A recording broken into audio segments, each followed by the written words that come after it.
What a speech, Mr. Orban, what a speech. You say you want democracy and you brag about your majorities in the Hungarian parliament, yet since years you only rule by emergency decree. Are you so afraid of democracy, Mr. Orban? You say you are for national sovereignty, yet you invite Chinese policemen to surveil the people in your country. You say you want to stop migration, yet you let Russian spies into our Schengen system and call it national card. That is what you're doing. Mr. Orban, you are not a patriot. You are just a useful idiot of Russia and China. That's the reality. You say you want to fight for more economic competitiveness, yet you keep introducing new company laws and taxes to drive European competitors out of your country. You turned Hungary into a banana republic. You robbed your population and enriched your family and friends.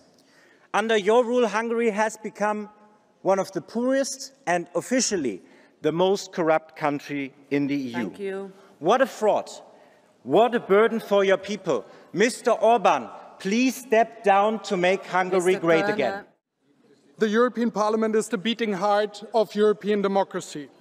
And this Parliament is the arch enemy of autocrats like you. Mr. Orban, you're the most corrupt politician in the European Union. You and your cronies, you stole money on an insane scale. At least 14 billion euros that went to your country during your premiership have been lost. Who has ever stolen over 10,000 money transporters worth of EU funds?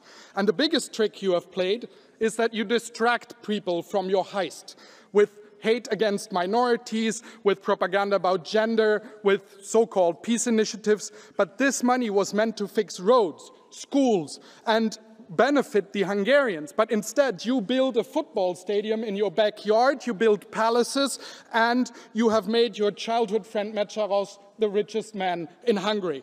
Mr. Orban, we want our money back. And to all of us, we have to stop this steal. No more EU funds for Hungary. Let's take his veto away and let's stop inviting him here to his parliament. Instead, there should be a European arrest warrant.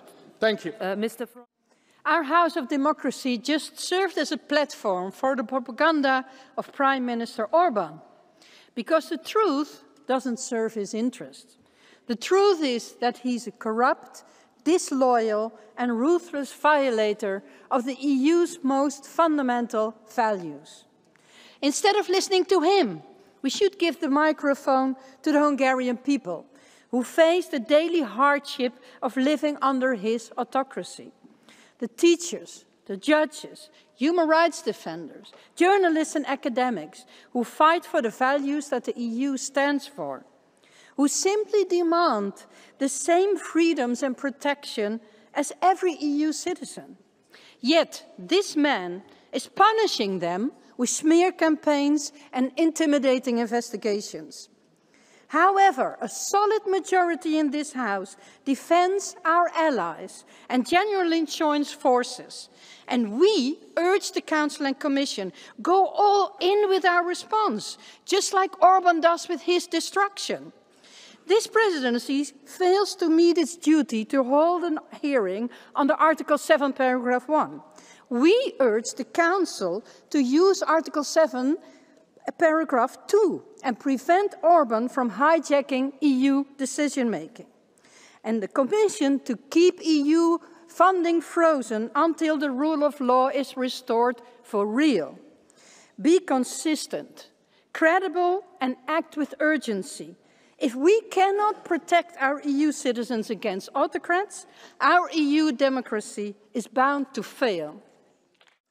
And Prime Minister, you say that you want to discuss the political priorities of the Hungarian presidency. For example, you say that you want to reinforce European defense. You want to regain control of the external border.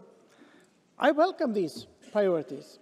The problem is that you and your government act in the opposite way. Instead of focusing on strengthening the defense of Europe, you went to Moscow to shake hands with Putin, the man who wants nothing else than to destroy Europe. He is the man who has launched a war of aggression against your own neighbor, Ukraine. And instead of ensuring a strong external border and increasing the internal security of the Schengen area, your government have decided to make it easier for potential Russian spies and saboteurs to access the Union. That is the truth of what is happening. We have no problem to discuss your priorities, but I would argue that the citizens of Hungary and Europe deserves better. And trust me, change is coming, also to Hungary with the TISA party. Get ready. I know Hungary from its darkest place, from prison. I was held in pretrial detention in harsh conditions for 15 months. Thanks to the solidarity of thousands of anti-fascist citizens, I stand in front of you today as a free woman. The presidency of this Hungarian government is highly inappropriate. United Europe was born on the ashes of the defeat of Nazi fascism as a project of international cooperation. And it's a bitter paradox to have a presidency led by someone whose goal is to dismantle the EU in the name of nationalism. Hungary, under Viktor Orban, has become an illiberal and oligarchic regime, an authoritarian ethnic state. Some even call it a modern tyranny. What is sure is that now the rule of law and media freedoms are not guaranteed. Dissent is criminalized, civil society repressed. While loyal oligarchs have grown rich, social and regional inequalities have become worse. The rights of minorities are violated and racism has become mainstream. The EU is far from being perfect. Neoliberal policies, social inequalities, double standards in foreign policy and subordination to the US influence. But none of this concerns Mr. Orban. His real targets are minorities, migrants, social justice, freedom of expression, and the rule of law. He fuels resentment among the Hungarian people against the so-called degenerate Europe to create an external enemy and consolidate his own power. Mr. Orban has strong ties with the worst far-right forces, both in Europe and internationally. This new dangerous form of fascism represents the authoritarian variant of today's global capitalism. They are fraudulent enemies of the working class and of friendship among people, a threat to those who aspire to live in freedom. Finally, I want to express my full solidarity with Maya, the German anti-fascist and non-binary activist who was extradited from Germany and now detained in Hungary. European democracy must stand firm and refuse to cooperate with Mr. Orban's oppressive and authoritarian regime. Thank you. Okay. Okay.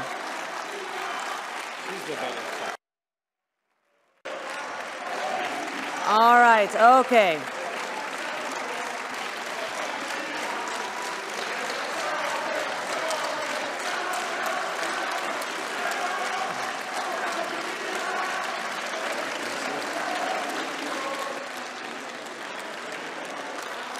This is not the Eurovision, huh?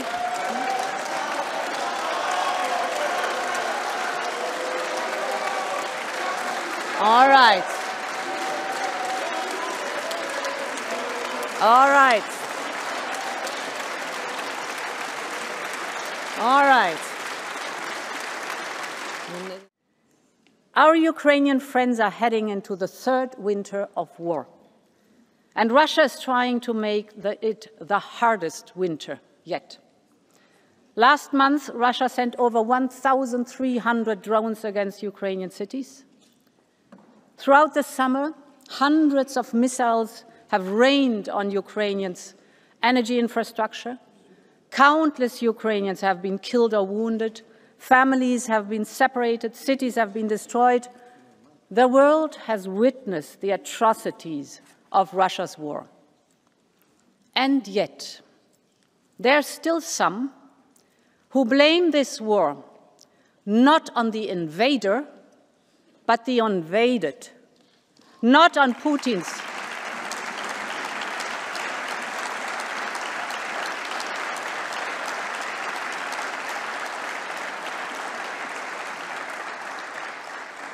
There are still some who blame this war not on Putin's lust for power, but on Ukraine's thirst for freedom. So I want to ask them, would they ever blame the Hungarians for the Soviet invasion in 1956?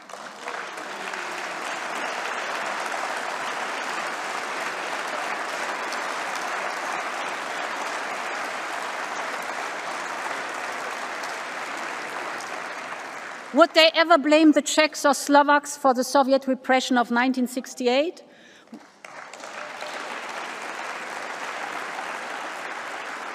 Would they ever blame the Lithuanians for the Soviet crackdown of 1991? We Europeans may have different histories and different languages, but there is no European language in which peace is synonymous with surrender and sovereignty is synonymous with occupation.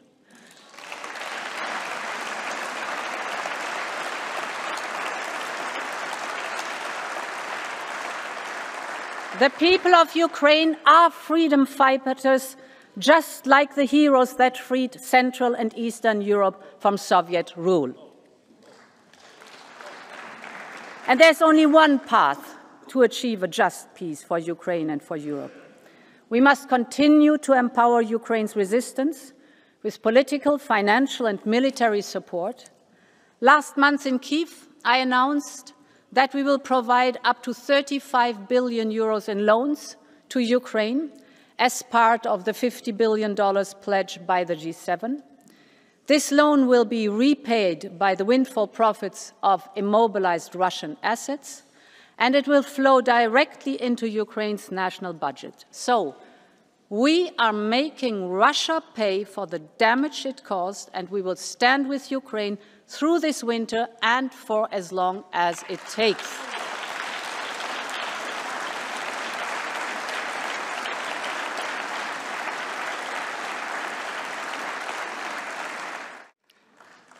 But what we also see is that one government in our union is heading in the exact opposite direction, drifting away from the single market. I listened very carefully today. How can a government attract more European investments if at the same time it discriminates against European companies by taxing them more than others?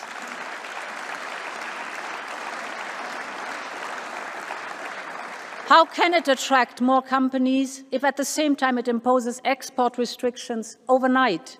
And how can a government be trusted by European businesses if it targets them with arbitrary inspections, blocks their permits, if public contracts mostly go to a small group of beneficiaries? This creates uncertainty and undermines investors' trust.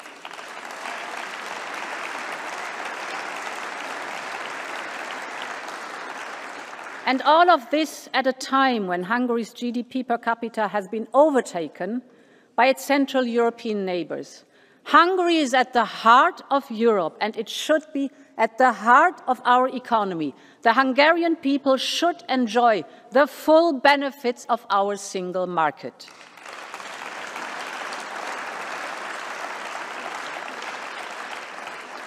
Second, the Draghi report calls for a joint plan for decarbonization and growth. Let me address those who still think that we should stick to dirty Russian fossil fuels. Just a few days after Russian tanks rolled into Ukraine, European leaders gathered in Versailles, and all 27 agreed to diversify away from Russian fossil fuels as soon as possible. So, where are we on that pledge? 1,000 days later, Europe has indeed diversified. We built infrastructures and new ties with reliable partners. We invested in cheap and clean energy that is made in Europe, and with success.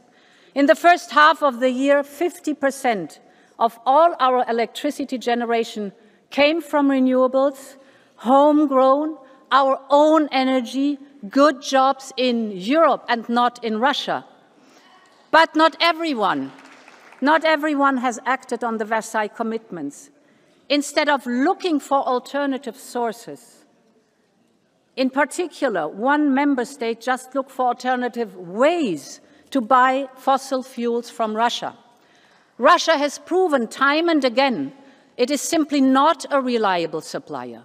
There can be no more excuses. Whoever wants European energy security, first and foremost, has to contribute to it. That is the rule we have to go.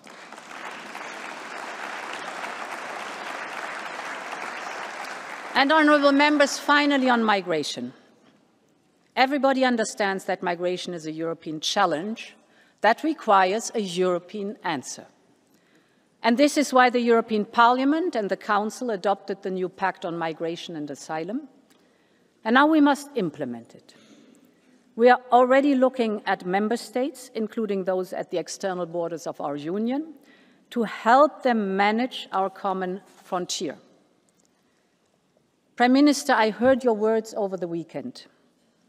You said that Hungary is protecting its border and that criminals are being locked up in Hungary. I just wonder how this statement fits with the fact that last year your authorities released from prison convicted smugglers and traffickers before they did their time.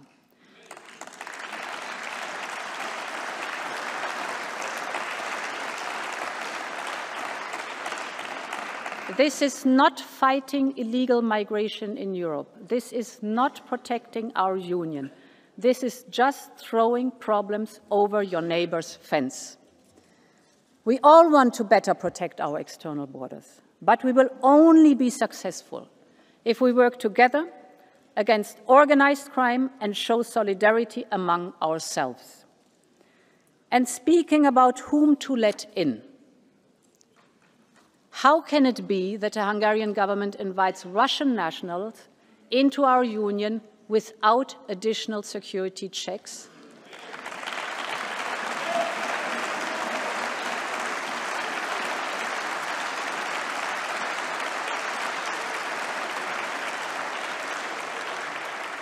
This makes the new Hungarian visa scheme a security risk, not only for Hungary, but for all member states. And how can it be that the Hungarian government would allow Chinese police to operate within its territory? This is not defending Europe's sovereignty. This is a backdoor for foreign interference.